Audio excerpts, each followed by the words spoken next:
Bonjour, je suis Mazal Ancri. L'Harmattan a publié mon livre « Je vous écris de Paris, 55 billets de confinement ». Je vais vous en dire l'histoire en quelques mots.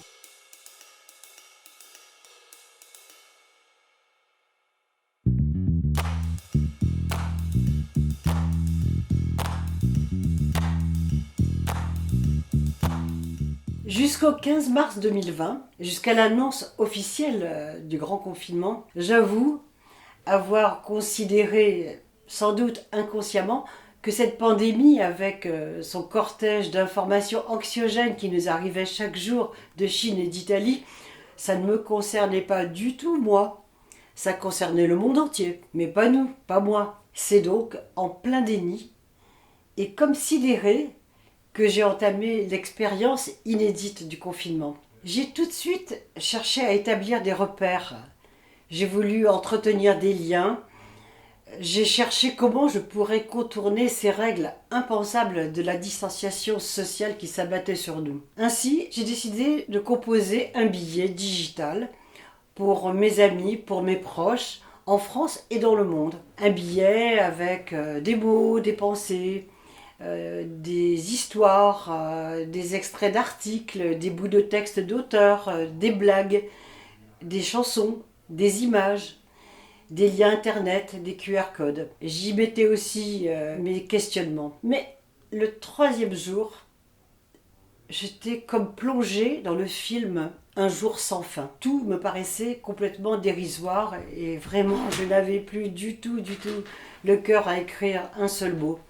J'ai donc décidé de lâcher l'affaire. Et le soir même, à ma grande surprise, j'ai reçu plusieurs messages. Que se passe-t-il ? J'attends ton billet. À quelle heure arrive le billet ? Est-ce que tu sais que nous attendons ton billet comme d'autres attendent devant leur poste de télé les chiffres du Covid du jour ? Ces mots m'ont redonné de l'énergie et puis je ne suis pas du tout du genre à ne pas répondre à mes amis.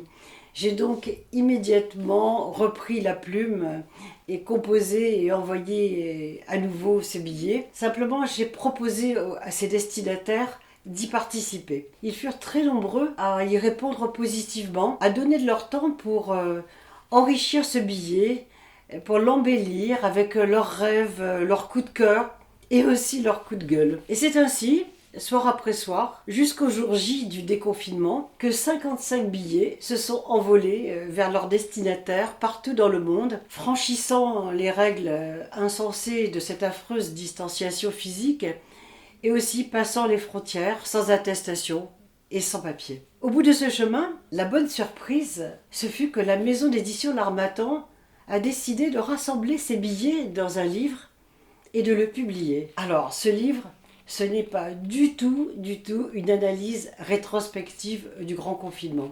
Non, pas du tout. C'est plutôt un ovni, un carnet de route insolite, un recueil de témoignages à chaud, brut, très foisonnant, avec une ambition au fond très simple, transmettre autrement des traces de ce qui fut une période inouïe. Au moment de les publier, pour conserver l'esprit digital et ouvert sur le monde de mes billets, j'ai pensé à les enrichir de QR codes à flasher. Cela permet au lecteur, en se promenant dans mon livre à sa guise, de cliquer avec son smartphone sur les QR codes et ainsi d'accéder, quand il le souhaite, à des textes poignants, à des analyses décalées, à des blagues qui restituent l'esprit d'autodérision de la période et aussi d'écouter des chansons géniales comme par exemple la symphonie confinée que nous avait offerte Valentin Vander. Enfin, mes billets ont été illustrés par une jeune artiste, Laura Savry-Catan, dont j'aime beaucoup l'univers bleu et dont je vous présente une œuvre que j'apprécie particulièrement. Merci beaucoup, chers lecteurs, et à bientôt.